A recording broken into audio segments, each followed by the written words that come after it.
Hello. So I've been thinking about this idea that we have about, so if you're in a relationship, you have two kind of poles or needs. One is for closeness and intimacy with the other person, like you want to be close, you want to be intimate, you want to be all snuggled up in them. And then the other need that you have is for space, is to be independent, to experience variety, to feel space. And these two needs dance back and forth. Esther Perel, who wrote an amazing book, Mating in Captivity, also has a great TED Talk. Talks about that chemistry is a dynamic tension between these two. Is that like you both feel intimate and close, and that there's enough space that you still remember that it's a separate person and there's attraction. So I was thinking about this, and I'm like, oftentimes in a relationship, one person will hold the togetherness pole and one person will hold the space pole. And what this looks like specifically, so, and I mean, I don't want to gender stereotype, but a lot of times it's the women that holds the togetherness pole and the men that hold the space pole. Not always, but often. So what this might look like is like the woman being like, babe, I haven't seen you all week. You've been working late all week. I want to see you. And he's like, ugh, I'm exhausted. I've been working all week. I need some space. Hi there, I am live in Bali. This is my little house, my little home. So it'll be like, babe, I've been working all week. I need some space. And she's like, but I'd miss you. I want to see you. And then and then maybe she takes it personally. And maybe he takes it personally. And it doesn't have to be that way, because the truth is, like, we both need both. Like, we both need intimacy and we both need space.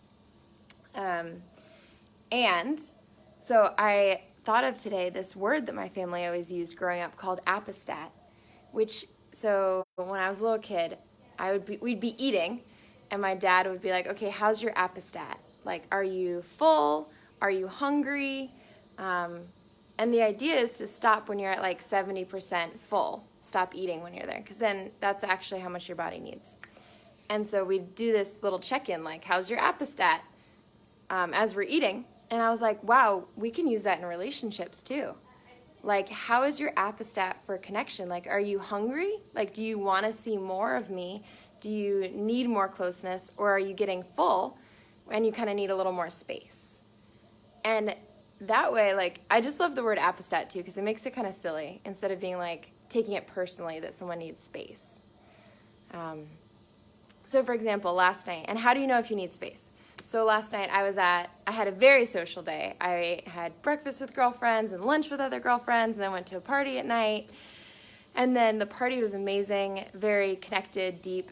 And then at some point I started to get kind of irritated and feeling restless. And I was like, oh, I'm just full. I'm full of connection and love, and that's the most amount I can take in at this moment, which means it's time for me to go and be by myself for a little bit. So those are some of the ways you know when you're full, which is like you might get restless, you might get irritated, you might suddenly not like the people that you used to like, and it often doesn't mean that you don't like them. It's just like, okay, I'm full. And then when that happens, you can just take some space. So that's my game for you to play with in the next week or so, is like, notice your appeti-stat. Are you hungry for more connection, or do you actually need some space right now? And you can even do this, like, I'm going to try this in my personal life, on a 1 to 10 scale. So 10 being like, I want more closeness with you, I want to cuddle, I want to talk, I want to share our intimate lives. And 1 being, I need a lot of space. I just like need some time by myself. And of course there's all the numbers in between. So 5 being like, I'm enjoying this, it's pretty good, I'm just about ready to go do my own thing. So that is my game for you. And I would love to hear below, like, how do you know when you're full? Because I think it might be different for different people too. So how do you know when you're full? And then how do you communicate that with your partner in a way that doesn't hurt their feelings but still expresses your needs?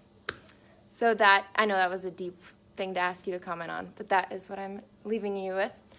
Also, if you want to talk more about relating, I have a group for men, and I'll post the link in the comments to this video. Okay, hope you are having an amazing day. Bye.